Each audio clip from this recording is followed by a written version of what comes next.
আজকের এই মজাদার রেসিপিটি জানা থাকলে বিকেলে নাস্তা নিয়ে কিন্তু কোনো ঝামেলায় পোহাতে হবে না।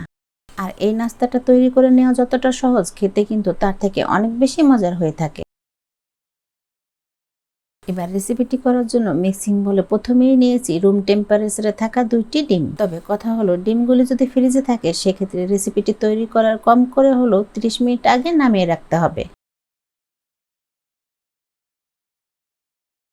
এরপর এই ডিমের সাথে দিয়েছি 1 চিমটি পরিমাণ লবণ আর হাফ কাপের থেকেও কিছুটা কম চিনি।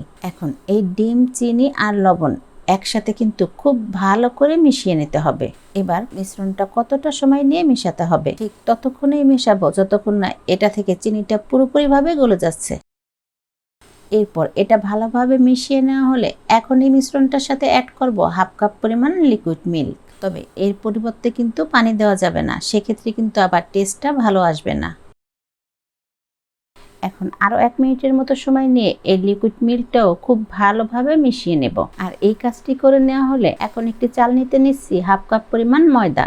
তবে চাইলে ময়দার পরিবর্তে প্যাকেটের সাদা আটা দিয়েও কিন্তু এই নাস্তাটি বানিয়ে নেওয়া যাবে। সেই সাথে হাফ চামচ পরিমাণ দিয়েছি বেকিং পাউডার। এখন বেকিং পাউডার আর ময়দাটা একসাথে চেলে নেব। চেলে নেওয়া হলে এই পর্যায়ে লিকুইড উপকরণগুলির সাথে শুকনো উপকরণটা মিশিয়ে নিতে হবে। আর এই কাজটি কিছুটা সময় নিয়ে আলতো হাতে করতে হবে। এরপর বেশ কিছুটা সময় নিয়ে কিন্তু এই ব্যাটারটা আমি মসৃণ করে রেডি করে নিয়েছি। এখন এর সাথে দেব 1 টেবিল চামচ পরিমাণ রেগুলার রান্নার তেল, সেই সাথে হাফ চামচ পরিমাণ দেব ভ্যানিলা এসেন্স। আর এটা দেওয়ার কারণে কিন্তু আমরা যে ডিমটা ব্যবহার করেছি তার কাঁচা গন্ধটা আর থাকবে না। এবার এই তেল আর এসেন্সটা মিশিয়ে নিলেই কিন্তু আমাদের নাস্তার জন্য এই ব্যাটারটা রেডি। এখন আমি এই ব্যাটারের ঘনত্বটা দেখিয়ে দেব। এই তো, এই ব্যাটারটা কিন্তু অনেক বেশি ঘনও না, আবার খুব যে পাতলা তাও কিন্তু না।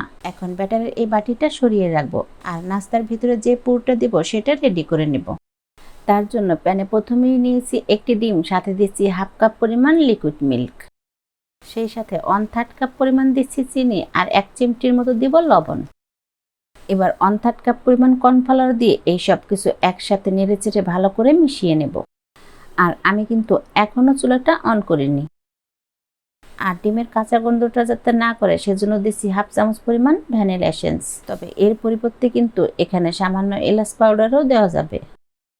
এখন চুলাটা অন করে দিব আর চুলার তাপ মিডিয়ামের থেকে কিছুটা কমে রেখে এটা অনবরত নেড়েচেড়ে রান্না করতে থাকবো। তা না হলে আবার যে কর্নফ্লাওয়ারটা দিয়েছি সেটা কিন্তু নিচে লেগে যেতে পারে। এরপর খুব অল্প সময়ের মধ্যেই কিন্তু এই খিরসা বা পুরটা রেডি হয়ে যাবে। আর এটা রান্না করতে সর্বোচ্চ সময় লাগবে 3 থেকে 4 মিনিট। তাই এই সময়ের মধ্যে কিন্তু কোনোভাবেই নাড়াচাড়া বন্ধ করা যাবে না।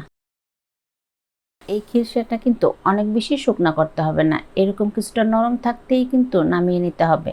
আর নামানোর পর কিছুটা গরম থাকতে এই খিরসাটা আমি একটি পাইপিং ব্যাগে ঢেলে নেব। এখন নাস্তাগুলি বানিয়ে নেওয়ার পালা। এজন্য প্রথমে প্যানটা মিডিয়াম গরম করে নিয়েছি। এবার আগে যে ব্যাটারটা রেডি করে রেখেছি সেখান থেকে পরিমাণ মতো দিয়ে নেব। আর এটা যে যার পছন্দ মতো সাইজে ছোট অথবা বড় করেও বানিয়ে নিতে পারবে। তবে আমি কিছুটা ছোট সাইজে আজকের এই নাস্তাগুলি বানিয়ে নেব। আর শুরুতে এটা দেখতে কিন্তু অনেকটাই প্যানকেকের মতো লাগে।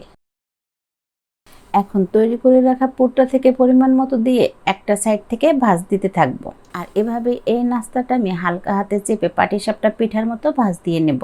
আর ঠিক এই একইভাবে আমি বাকি সবগুলিও বানিয়ে নেব। আশা করি খুব সহজভাবে করে নেওয়া এই নাস্তার রেসিপিটি আপনাদের কাছে ভালো লাগবে। আর এভাবে এটা বানিয়ে বাচ্চাদের টিফিনে, বিকালের নাস্তায় কিংবা হঠাৎ মেহমানদারিতেও কিন্তু ঝটপট বানিয়ে নেওয়া যাবে। তাহলে আজকের মতো রেসিপিটি এখানেই শেষ করছি। সবাই অনেক বেশি ভালো থাকেন, নিরাপদে থাকেন। আল্লাহ হাফেজ।